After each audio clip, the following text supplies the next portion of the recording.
যোৰহাটৰ অন্যতম জাগৃতি মহিলা চৰাৰ প্ৰতিষ্ঠা দিৱসটি দিনজোৰা বিভিন্ন কাৰ্যসূচীৰে অনুষ্ঠিত হৈ যায়। পতাকা উত্তোলন, মুকলি সভাৰ লগতে বিভিন্ন অনুষ্ঠানেৰে প্ৰতিষ্ঠা দিৱসটি উদযাপন কৰে।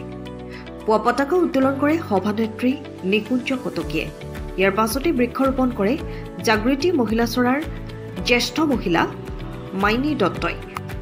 স্মৃতি তৰ্পণ কৰে জ্যেষ্ঠ মহিলা পূৰ্ণিমা বৰপূজাৰীয়ে।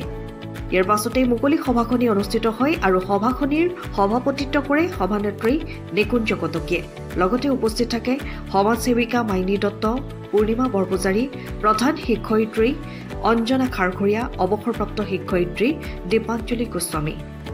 অতিথি হিচাপে উপস্থিত থাকে স্থানীয় যুৱক, বৰিগাঁও ছাত্ৰ সমাজ সংকেতৰ প্ৰাক্তন সম্পাদক তথা পোহৰ লাইব্ৰেৰীটোৰ মুখ্য সম্পাদক অমৰ বৰুৱা। অনুষ্ঠানত জাগৃতি মহিলা চৰাৰ সদস্যসকলে গীত নৃত্যৰ লগতে বিভিন্ন সাংস্কৃতিক অনুষ্ঠান পৰিৱেশন কৰে।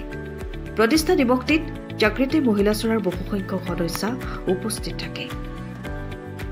ব্যুৰো ৰিপৰ্ট, পোহৰ লাইব্ৰেৰী।